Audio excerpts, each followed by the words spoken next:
afternoon.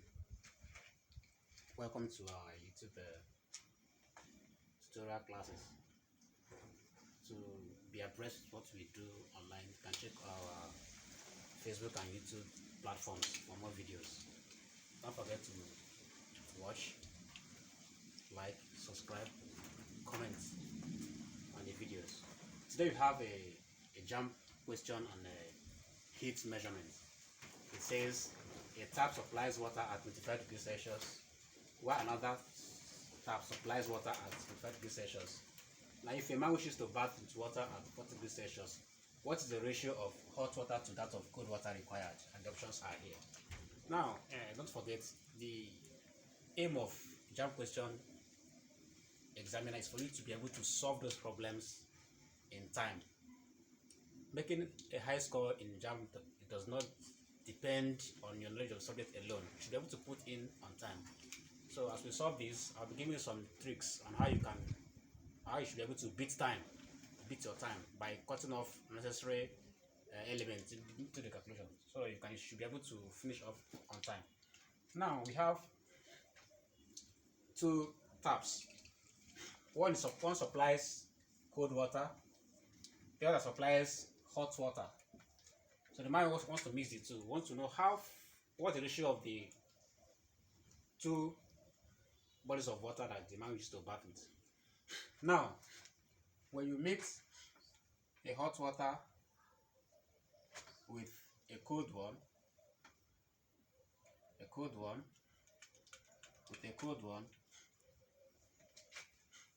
if this is hot,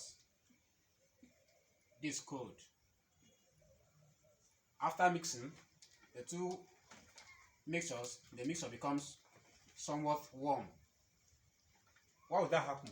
It means that the heat loss by the hot water equals to the heat gain by the cold water. That's why, just like you have someone coming down from bottom of a place, or now someone is climbing up. This guy is on 75. He's coming down. This guy is at 25. He's going up. They will meet somewhere here, which they've met at 40 degrees Celsius. So the height of this guy has been dropped to 40, while that drop is being obtained by the guy which is here 25. So they now meet here. Same thing happens in calorimetry. Calorimetry is a branch of physics that has to do with heat measurement. Now, heat loss or gain by any material is usually given by Q equals to mass times specific heat capacity C and temperature change, theta final minus theta initial. If it is gaining heat, the final is more than initial. But if it is losing heat, the initial becomes more than the final. Now we have cold water and hot water. Now heat gain by cold water is given as mass of the cold water, C of the cold water, temperature change in cold water, because the cold water is going up, so the final is more than the initial. So theta final minus initial temperature of the cold water, theta cold. That is heat gain by the cold water. Heat loss by the cold water is equals to mass of the hot water, C of the hot water, into hot water was losing heat, so the initial temperature is more than the final, theta of the hot water minus theta final. I'm doing this because I want to explain explicitly, but there are stuffs you need to cut off if you're in a JAMB hall, so you should be able to beat time. In inside JAMB hall, all these things are not necessary.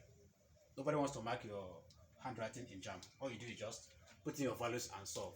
Within 30 seconds, you are done with this. So what's the mass of the hot water? It's not known.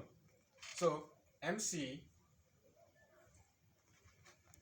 what is this capacity of water is not given. So in that case, because it is water and water, you don't need to put in this. It is water and water, it's not different liquids. And even it is water and oil or water and kerosene, you should be able to put them. But since it is water and water, so this guy will cancel. So they give way for you to have a simpler calculation. So you can't strike them out. And when you solve a problem like this, if they're the same liquid, don't even bother bringing up this. It's a distraction. It's a waste of time. So mass of cold water into theta final, minus theta of the cold water equals to mass of the hot water into theta of the hot water minus theta final. This guy is not me. So mass of the cold water into theta final was what? 40 degrees Celsius. So 40 minus theta of the cold water is what? 25. 25 equal to mass of hot water is mH into mass of the temperature of the hot water is 75. 75 minus 40. This will give us 40 minus this will give us 15. Yeah. So 15 mc equals this minus this will give us that's 35 mH.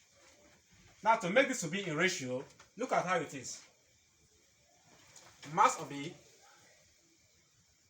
hot to mass of the cold. So the hot should be up, the cold should be down. How can we get this?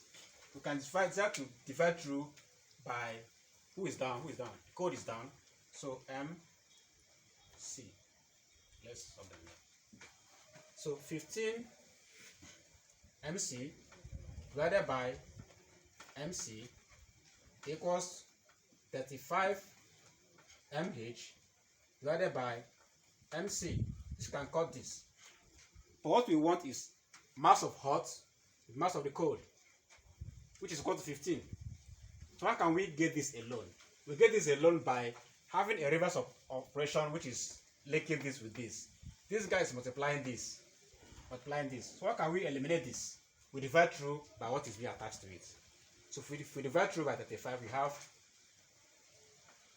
15 over 35 equals 35 over 35 into mH over mc. This will cut this, this will cut this. In the options, it is given as